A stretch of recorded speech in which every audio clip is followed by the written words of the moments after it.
We're not seeing the civil rights movement of our day.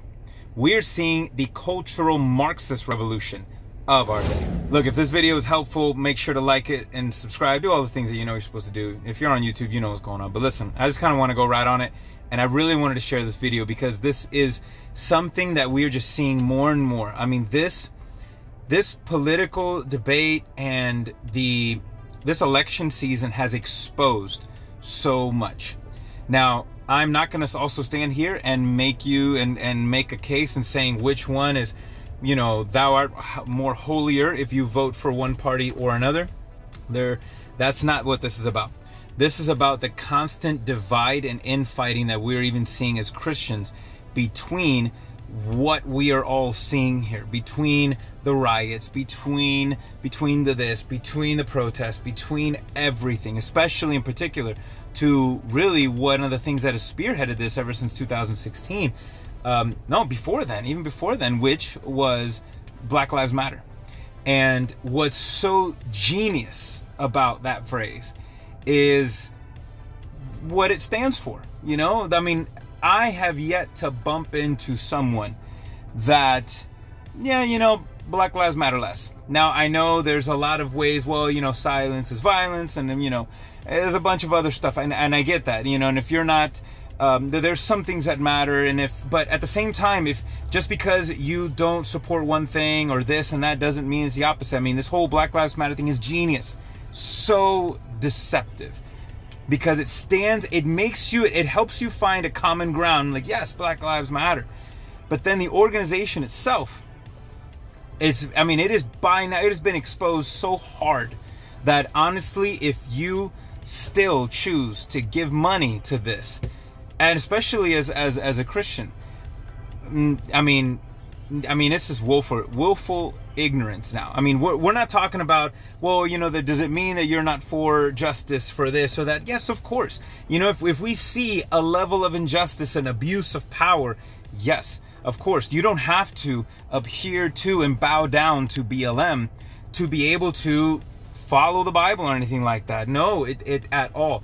But what we are seeing, this is not, those that are protesting right now, this is not the Martin Luther King, I had a dream, same generation. It's not. Because we know what BLM and those who are supporting the organization and championing the movement, we know what their dream is. They put it out in their mission statement.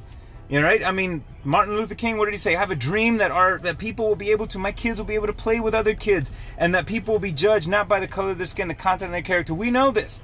But BLM goes and says, listen, we have a dream too. We have a dream of a society that is void of the patriarchy.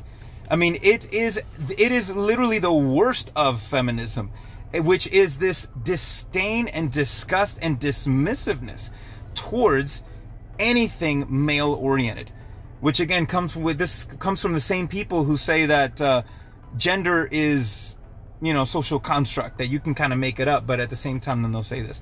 So, you know, elements of and forms of, you know, yes, I mean, are there men out there who abuse and do not see? Of course there are, but at the same time, all right, what BLM's dream is to abolish all things patriarchy. It is to abolish the nuclear family, the definitions. That is huge. I mean, you want to see if Black Lives matter to you, okay, black dads have to matter. And I have friends and I see those who are in the movement that are pushing that and saying, listen, you know, we have to back up. We have to back up and support, you know, every aspect of the family. And if you notice, the nuclear family since Martin Luther King to today has been demolished. I mean, it is not the same. It is not the same. And you can point to so many of the issues of our day today because of the failure of men to be men and to hold to the position that God has ordained for them to be. Listen, fellas, it's on us. You know, we have to stand up. We have to do our part. You know, and ladies, you know, for those of y'all carrying the double load, awesome. But at the same time, you know, got to be careful because the bitterness against that, oh my gosh, it is more destructive. You know, BLM's dream, abolish the nuclear. They have a dream that there's no such thing as a nuclear family, that you know, kids belong to the community, that we police each other, police ourselves. Look how that's working out right now in so many of these places where the police is pulled back. And now look at what's happening. I mean, cities and cultures and not cultures, cities and neighborhoods are falling apart because we cannot govern ourselves. That is the point. You and I, we were made to be ruled by and governed by God. And that is not a form of slavery. That is the form of true freedom. Yet we cannot govern ourselves. That is the experiment, and we have failed. We have failed. There's no perfect organization that can do this other than the kingdom of God. And listen, as a pastor, as a Christian, I mean 100%, we can stand for Black Lives Do Matter. Jesus died for them. And if there's any form of injustice, then let's go. We'll stand for that. We'll stand together. I mean, that's not the division. Okay, that's not where the division is. It's in the application of it. All right. And this dream, this BLM dream is honestly, it's a nightmare. It is the cultural Marxist revolution of our day. Now, and I'll end with this. I'll end with a story why I, as a Cuban, as a Hispanic, am here in America. Is because my family experienced the cultural Marxist revolution of their day. And my family left because it was murdering people. It was destroying people. It still is today, 60 years later. It still is. And my grandfather told me when he saw, and he was in support of, no, actually he wasn't in support of, he just didn't care. It was like, he was one of those, look, I don't do politics, I just do my job, just leave me alone. And when he saw what was happening, he said, look, I got to get out of here. And he was taken to a re-education camp. All right. He was taken to a slave labor camp. I had a family who had farmland confiscated for the good of the community. They stole from my family, ripped what my family had built up and was for my family and for their generations was taken away. Taken away.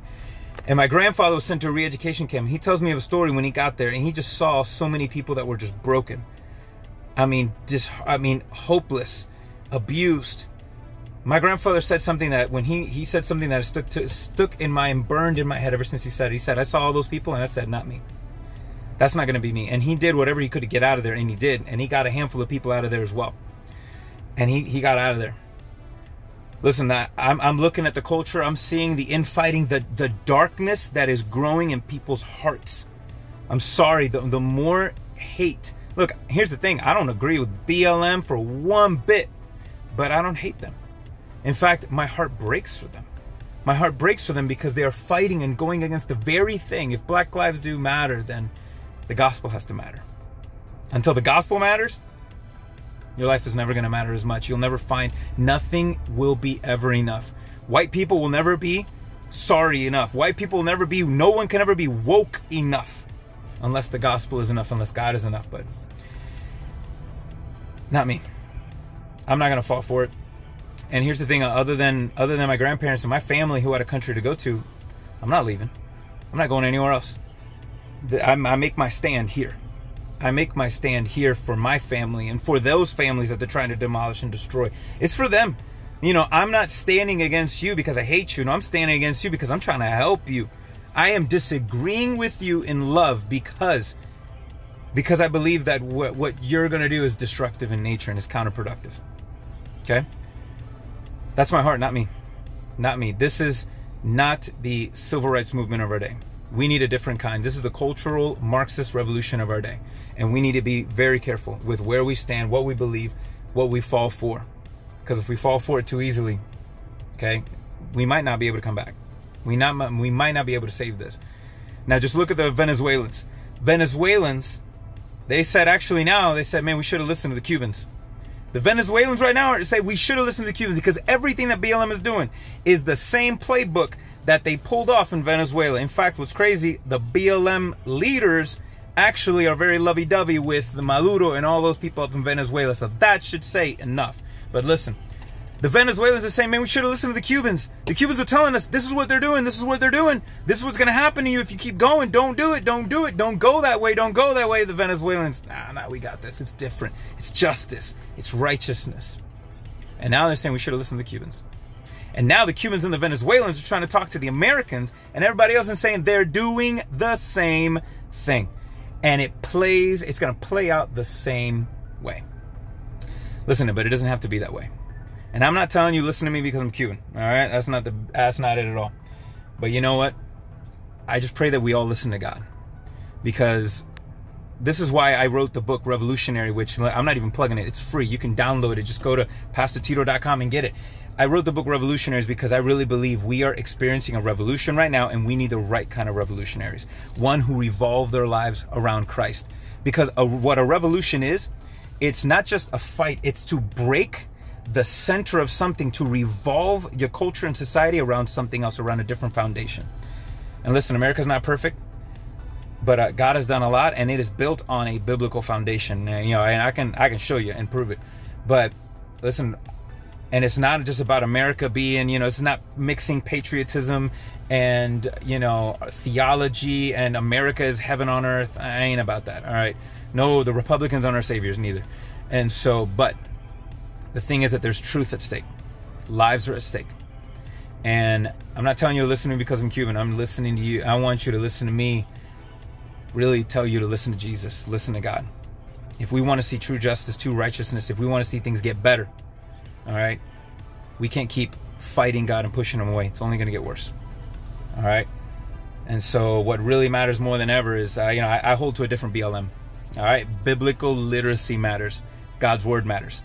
And when that does, okay, we'll see a difference. But if that doesn't matter to you, then it doesn't matter what you do. It's just going to fall apart.